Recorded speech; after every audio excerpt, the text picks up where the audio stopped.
The following program is sponsored by the LGBT Community Center of Greater Cleveland.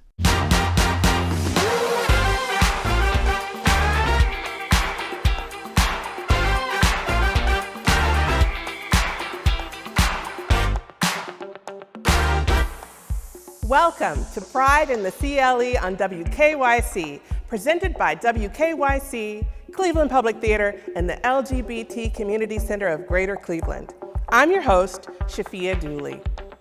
As a result of the COVID-19 pandemic, many of us were given a startling glimpse into the disparities that many of our most marginalized groups face every day in America, especially the LGBTQ+ community. From socioeconomic inequality to the ongoing fight for liberation, justice, and civil rights, tonight we explore the work of the LGBT Community Center of Greater Cleveland and their mission to enrich the lives of LGBTQ+ community through advocacy, support, education, and celebration, and how that mission continues to fuel their annual Pride in the CLE March and Festival. As restrictions are slowly being lifted and we continue to work together to keep everyone safe, we're thankful that you're able to join us this evening as we honor the past while looking ahead to the future. We decided together that we wanted to become involved in gay activism, so we picked up a copy of High Gear at that time. We saw that that was the only thing happening.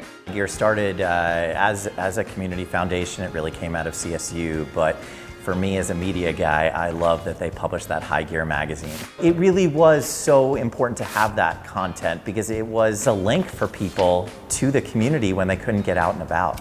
Many LGBT groups never had a place to have meetings and to meet each other, and early gay centers were rental space. We wanted to have something permanent and nobody would be kicked out of there or banished. The main purpose of the newspaper was both to give publicity to the center, the idea of the center. So advertising was important. That's how we funded the gay hotline. And so where there was this emergency phone, there was a center.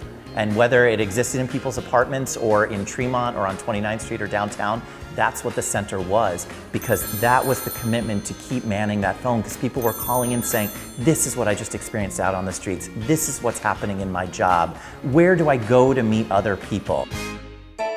Thank you for calling the LGBT Community Center. The center gives me a chance to be part of the community, and I'm a richer man for it. I'm still answering phones and welcoming people in the door. I think that that's important to have a friendly face. I began my volunteer work at the height of the AIDS crisis. We had some doors on the street, and that was about it.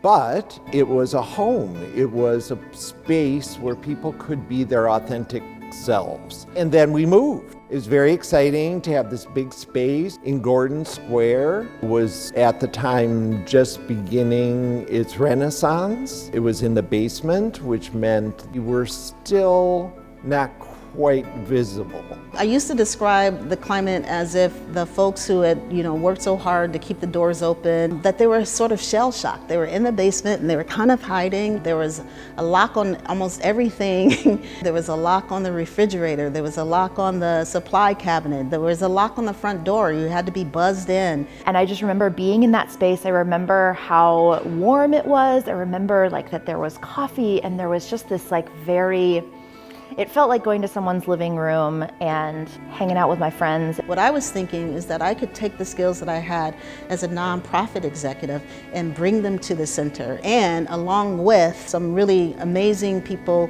who wanted more for the center and more for the LGBTQ community, I was able to do that. There was even more excitement when we got to watch this building being built, creating a warm, comfortable, safe space here. In each step, you can see how the community itself is more organized, better funded, and more open. One of my friends asked me once, do you think that we even need an LGBT center now? And I said to him, are you nuts? Of course we do. It's overwhelming, I must say, to see so much support for the LGBT community today. Pride is about, like, you immediately walk in and there are your people and they're saying, hello, welcome. Cleveland Pride, to me, was always one of the most joyous days of the year. I just remember being like, oh my God, there are so many of us. There are so many more of just what I knew. The first Pride marches that we went to were relatively small, not more than 50 or certainly less than 100 people. First, we weren't even allowed to march in the street. We couldn't get a permit to have the street closed off, so we had to march on the sidewalk. Again, it all came down to the fact that this was all relatively new and few people wanted to be exposed. They were much more political than today's. Today's are more celebrating being LGBT. Back then, we would hold signs that say, we demand our equal rights. We want job protections and the ability to live where we want to live. This is to increase visibility and to provide a format to discuss some of the issues. It was a sign of the times, right? Especially in the early 90s, because we're still at the height of the AIDS epidemic, and we're still in this place where obituaries are being run every single day of the week, and funerals are happening all the time.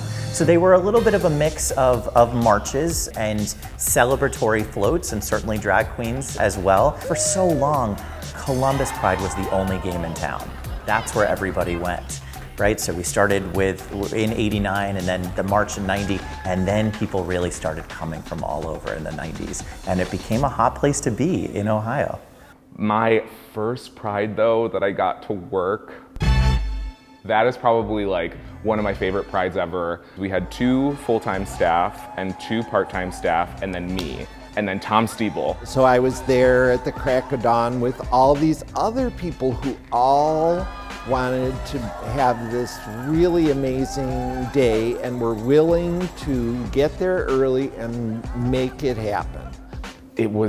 There's nothing like it. You ran into all your friends. I got more hugs on Pride Day than I ever get during the year, and that really made the difference. A lot of people find their way at Pride as the first time that they, as an LGBTQ person, just had fun about and celebrated who they are without really understanding the history. That Pride started as a riot, right? That Pride is about resistance. That Pride is about visibility. That Pride is about the fact that it is not over. We're still fighting for rights and respect and protections, legal protections that as a marginalized group we need. This is a movement. This is not a moment. It happens every year, and I'm glad for it. But we are building. This is a movement that is building toward our freedoms. I am from Cleveland, where I learned how to queer, where the fear of being anything other than myself was a greater fear than hiding my truth. I am from Pride, where my chosen family sees me as whole in their eyes. We are rated P for proud, rousing, and all-encompassing, never neglecting how we show up in this world. I am from Bi, in the way that Robin Oates defined. We are not enigmas or outsiders. We be the biggest tribe in this alphabet mafia. I am from Aces and NBs, solid foundation for my BBs. When you see me, you see them. I am from disruptors and agitators, rainbow flags and leather, braving 216 weather, can't nothing stop this shine. I am from queer elders, the sage bearers, knowledge havers, the sacrifices made I benefit from to this day. I am from queer Cleveland, beautifully complicated and underrated. BIFC isn't just a statement, it's a rallying scream, more than 4 letters, a come true dream. I am from Pride in the CLE. Peace, y'all. Hi everyone, I'm Golnar Farasta, Director of Programs at the LGBT Community Center of Greater Cleveland. And I'm Ileana Turan, Director of Development at the Center. The last year has been full of difficulties and challenges, but with your support, we were able to pull together to continue to provide vital programs and services to those that needed them, and to make sure that everybody was able to stay informed and connected. But we couldn't do it without the support of our entire community. That's why tonight we're launching our official Give Out Day campaign. So please, grab your phones and text PRIDE to 216-284-3657 or go to lgbtcleveland.org and click Donate to Give. Thank you, everyone. And happy Pride!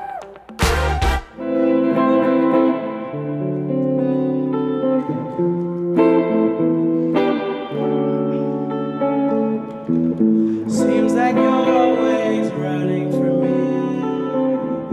Don't know if it's your inability to give words to your feelings.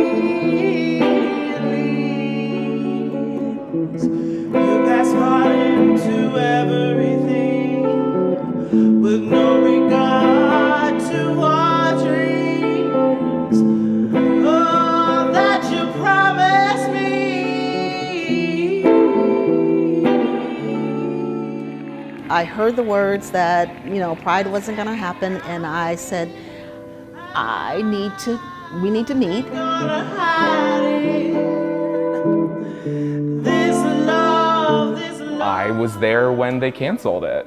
I was in the room with Phyllis and one other person when they said we are not doing Pride this year. This can't happen. What are we saying if we just had the RNC here, we just had the gay games here, and you're telling me we can't manage a Pride event, an event that has been going on for years? The community wanted Pride to happen, the community needed Pride to happen, and the community made Pride happen. For every organization that existed to serve LGBTQ people here in Greater Cleveland, a representative showed up.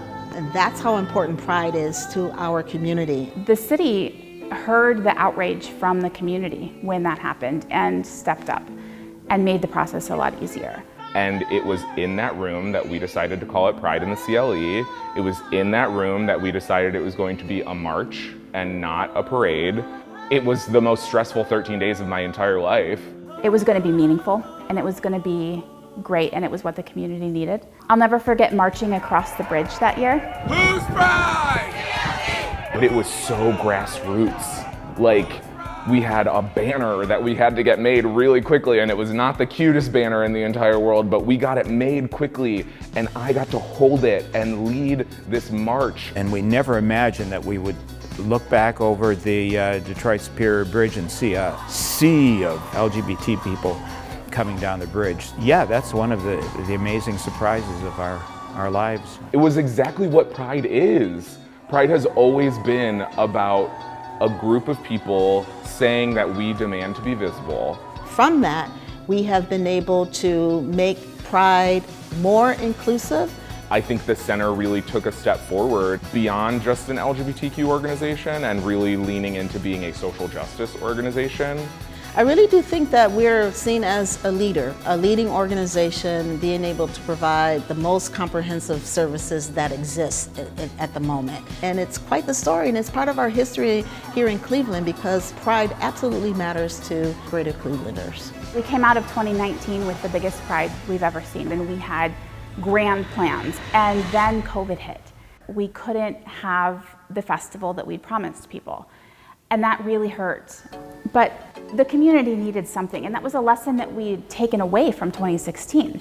It was innovative, it was groundbreaking, and it was also centered in the community and the needs of the community. So it was accessible, so people could watch from their homes, people could watch from the sidewalk, people could watch the live streams that we had, or they could drive in their cars or ride in a friend's car and participate that way. And we've been really proud to look around the state of Ohio and see many other Pride rides this year. And I hope that it's something that's continued every year. It was such a heartwarming and warming scene to see the community reminding members of the LGBTQ community that we're loved and we're valued and we're welcomed. You lit a fire in me. I'm open and please.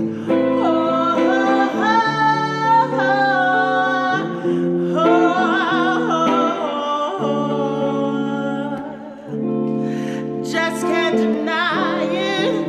I ain't gonna hide.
There is so much work to be done, and sometimes that can be overwhelming. It's about being curious about the ways that laws are made, the ways that policies are made, like how things run, and not being afraid to ask questions and to push back on things when they are not serving everyone that they need to serve. We are who we are at all times, and we can't just be Black in these spaces, or be a woman in these spaces, or be trans in these spaces. We deserve to be able to be all of those things all of the time and never have to hide any part of ourselves. I think a lot of it starts with those of us who have power and who are sitting at the table to look at the table and say, where is it that we're creating more space? And I think what a lot of people don't want to do, which is what is so needed, is to step the hell back from the table and create more space. We're always going to have to be fighting for gay rights, because there are always going to be these people who want to roll back all of these things, right down to just gay marriage. But I do think that we haven't changed as many minds and hearts as we need to, because it's really how people interact with you that matters. And if they continue to disparage you or degrade you, you're going to fight back. We're never going to go back to the 80s, the way things were then. We're never going to go back to even the early 90s, where it took a horrific pandemic to make people see folks in the LGBTQ community, to really see us. At the same time, we're seeing this horrific attack on trans children, of all things. What it also tells all of us in the LGBT community is that we've made incredible gains, and we are so strong that the only strategy for people who would attack us is those who are the most vulnerable. We can just push all of those barriers out of the way so that the youth especially can lead us to that next frontier, whatever that is. We continue to thrive, that we continue to build coalition, build trust, keep our allies close, educate those and inform those who would think to do us harm, protect ourselves, that we continue to support, that we continue to advocate, that we continue to educate, and that we continue to celebrate who we are. What a magical evening. We want to thank our sponsors for tonight's event, WKYC, Cleveland Public Theater, and the LGBT Community Center of Greater Cleveland, and many others. Remember to visit lgbtcleveland.org for more information and for ways to get involved. Tonight's proceeds support programming and services at the LGBT Community Center of Greater Cleveland and Pride in the CLE for future generations to come. Thank you for tuning in to our Pride in the CLE on WKYC event, and we look forward to seeing you again next year. Under the sun, please just be the one.